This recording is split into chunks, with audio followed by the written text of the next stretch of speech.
One day, George the steamroller was waiting for Percy to take him to a new workplace. George was being rude to Rheneas and Skarloey. "You're just worn-out wheels on worn-out rails. You need rocks for your roads," replied Skarloey, "and we're helping you." "I need to flatten little engines in the scrapyard," retorted George. Then Percy arrived to take George away. He was still rebelling. "Railways are no good. Turn them into roads." The little engines were pleased to see him go. "Rollers are rubbish, so good riddance," they called. George grumbled all the way to the old branch line. He was going to turn it into a road. When they arrived, George was rude again. "Bumpy ride on rotten rails. I'm glad it's over." "So am I," said Percy. "Huh," huffed George.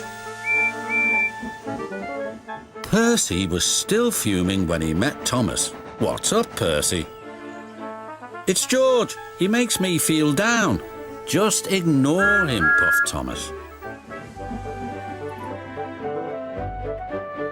George was now enjoying himself. "Ripping up rails," he chortled. "What a life!" "What do you think of this, Thomas?" Thomas took no notice.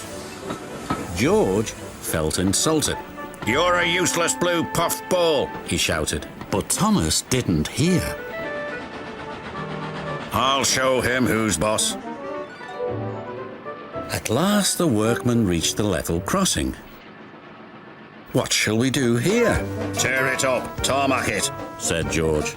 So they did, but not properly, and George knew it too. Later, Thomas was travelling home on the same line. He was pulling trucks filled with vegetables. The signalman had forgotten to warn his driver about the crossing. "That's nice, we don't need to stop," said Thomas happily. "Yes, we do," called his driver, but it was too late. No.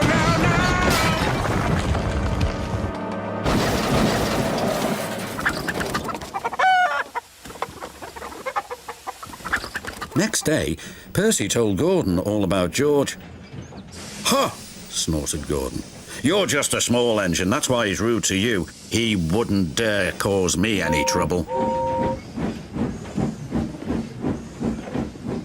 George had been taken to some yards to work. As he was chuffering about, Duck arrived with a train of empty trucks. George was blocking his way, and a truck was stuck on the main line. "Let me through," demanded Duck. "I'm too busy. You'll just have to wait." "There's no time to wait. I must clear my trucks from the main line to let Gordon through." "Pah," said George. "Then he'll have to wait too." Duck's driver went to complain to the station master, but the signalman had already switched the points and set the signal to allow Gordon to speed through. His passengers were singing his praises, and he was making express time. "I'm the greatest, just watch me fly by," he whistled long and loud as he approached the station. Suddenly he saw a truck on the line ahead. "Get out of my way!" But the truck wouldn't move. Until Gordon forced it. By accident. Gordon was worried that the Fat Controller would be cross.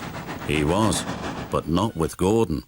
"Whoever caused this disturbance will have me to answer to." And he did, a few days later. "Look who's here," said Thomas. George had been found out by the Fat Controller and punished. He looked miserable. "Now we'll get some peace at last," said Percy. "I want to get rolling again, but I've got to wait a whole week till I do." "And then you'll be just as rude as ever. Eh, George?" "I hope not, don't you?"